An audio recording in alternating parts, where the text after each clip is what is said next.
The Bravo number close. So this is the number close routine I came up with years ago. And I'll tell you, it's not the best.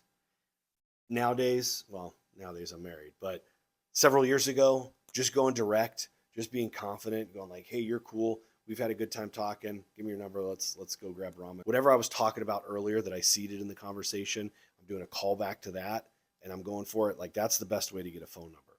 But the Bravo number close came about because I was getting all these phone numbers and I was texting and calling and like the girls weren't calling me back. They weren't responding.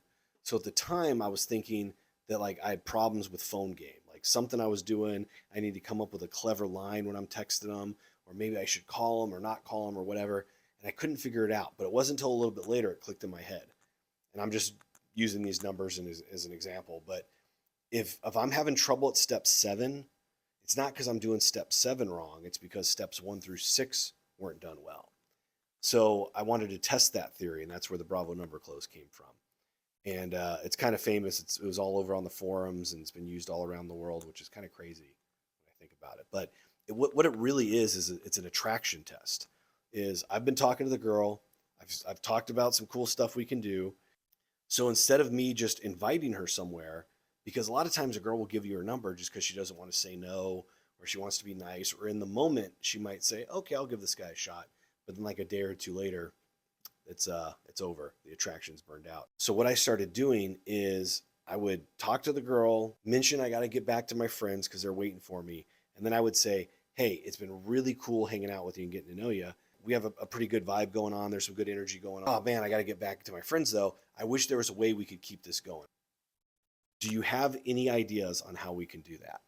And then I would just hold because what she's going to offer tells me everything. If she's going to offer me her phone number, then she's into me. If she says something like, "Oh, hey, yeah, hit me up on Instagram or Snapchat," then not as much attraction there. And then I would have girls say things like, "Oh, yeah, well, I like hanging out here with my friends like every Tuesday. So, yeah, I'll just see you next Tuesday." And if you get something like that, you know she's not into you. So her answer, her response tells you everything. If she offers you the phone number, take it, use it, and then it was always a solid date. But when I started doing it, what I realized was almost every single girl I said that to didn't offer me their phone number. And so then I had to take a step back and go, "Ooh, what am I doing wrong?" There's a whole bunch to that we can talk about in other videos or in coaching. But I realized I actually wasn't building a connection. I was just kind of talking to them, not actively listening, not building a connection with them. So I took a step back. I really started working on that. I started working on asking better questions, building a better connection with them, finding out more about them, and figuring out what like a good date would be. And then I would say, "Hey, it's been really cool getting to know you. I got to be heading back over there. My friends are waiting. Man, I wish we could keep this going. Do you have any ideas on how we can do that?" And then all of a sudden it started getting phone number, phone number, phone number, phone number. Once I started getting that consistently, I retired it. I never used it again. And then I teach it for students who need it as an attraction test.